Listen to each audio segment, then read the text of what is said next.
Hi, my name is Dil and I make videos about living intentionally. You're probably here because you've been eagerly waiting for part 2 of my 9 things life's too short to worry about video.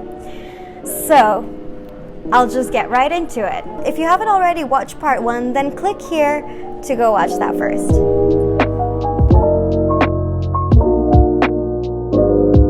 Number 6, money. I understand it's hard not to worry about money, and I'm not at all saying that you should ignore it. If you recall, in my last video I mentioned that my parents had financial challenges while I was growing up, but they were always making each other laugh and they had a great relationship. I genuinely did not realize the actuality of what they were going through until I was grown up, because of how well they got along and the environment in the house. And that's what I'm getting at. Money deficits can be stressful, but don't obsessively focus on your lack of money that it gets you down in the dumps. Focus on what you do have. In fact, while I was growing up, my dad would say to me many times, money doesn't buy happiness. This was usually while I was complaining about something that I wanted that he wasn't buying me. But that didn't deter him, and he would keep telling me, money is worthless if you don't have your health and the health of the people you love. My dad's words didn't mean much to me back then. In fact, it kinda annoyed me, but it's my mantra now. That's why I wanted to share it with you, so maybe you can see things how I do. Money is worthless if you don't have your health and the health of the people that you love. Number 7, dying. We're all going to die one day. It's natural, it's inevitable. But as humans, it is our instinct to prolong that day as much as possible. But what for? I genuinely am not afraid of dying, and I don't see what there is to be afraid about.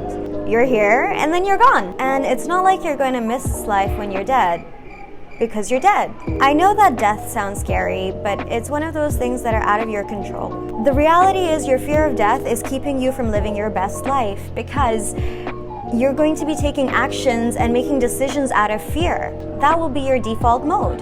Is that the life you want to remember when you look back on it? If it is, then awesome. If not, take control of your life and do everything you want to do before you die. And do it now while you have the energy to do it. Because who knows, we could go before we expect it. Most people don't even fear death for themselves. They fear their death for the sake of other people. If you're one of those people, then go make arrangements for it so you can stop worrying about it. If you don't, then you're making it a choice. Number 8, what strangers think. You have no idea how many times I've been told by acquaintances of mine to say, quiet down my laugh because people are looking over, or some other ridiculous situation that's none of their business. It is the silliest, most nonsensical thing I have heard, to have to curb your personality because of strangers. People you don't know, people you probably won't ever know and won't ever see again. How is that logical? As long as you're not breaking any laws, I don't see how the opinions of inconsequential people could be anything but an afterthought, if anything. You know something? It's actually a cue for me to dump a guy if I hear him say the words, Dil, people are looking. I have no interest in surrounding myself with people whose minds are occupied with the thoughts of other people, because that right there is a person with an empty mind.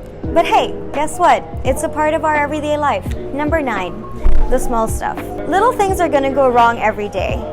Arriving late to a meeting, waking up late, or spilling coffee on your white top and not noticing for hours, or whatever your embarrassing thing is. But hey, guess what? It's a part of our everyday life. The sooner you accept that, the sooner you'll realize that they're just little nuisances that would do you so much better to look past. Because in the grand scheme of things, ask yourself, does it really matter? When people are at your funeral, are they going to be talking about this stuff? If not, fuck it. It's not worth your time or your energy. And it doesn't help anybody when you're feeling bad about it. A few years ago, I had gone out after work with my colleagues. And when the waiter brought over our drinks, a very tall, very full pint toppled over his tray and spilled all over my back. I quickly took off the white blazer I was wearing before it soaked through, then proceeded to calm down my panicking waiter. He was apologizing to me like he had stabbed me by mistake instead. I told him everything was okay, I wasn't hurt, and I asked him if he could take my blazer away and run the soaked part under a tap and bring it back to me.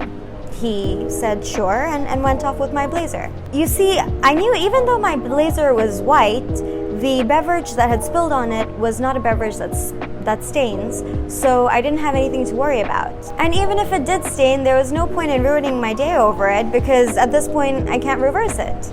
To me, it was all quite logical. But my colleagues were very surprised and some of them said that they would have probably had a very negative reaction if the same thing had happened to them, which honestly surprised me a lot. To me, this drink spill was one of those small things that's insignificant to me in the grand scheme of my life, and I proceeded to enjoy the rest of my evening in peace. If you're still here with me, thank you so much for watching till the end. To show my appreciation, here is my bonus tip for you. Number 10. Most people don't want to hear about your worries. Their minds are already occupied with their own stuff. If they're listening to you, they might be doing it out of pity, not because they actually want to. And if they actually want to listen to you, they might be getting a kick out of your misery. Number 1, being liked. Number 2, past mistakes. Number 3, the things that could go wrong. Number 4, feeling lost. Number 5, anything that you don't have control over or have the capability to solve. Number 6, money. Money is worthless if you don't have your health and the health of the people that you love. Number 7, dying. Number 8, what strangers think. Number 9, the small stuff. Number 10, most people don't want to hear about your worries. If you like this video, please like and comment. It really helps me out. Thanks for watching.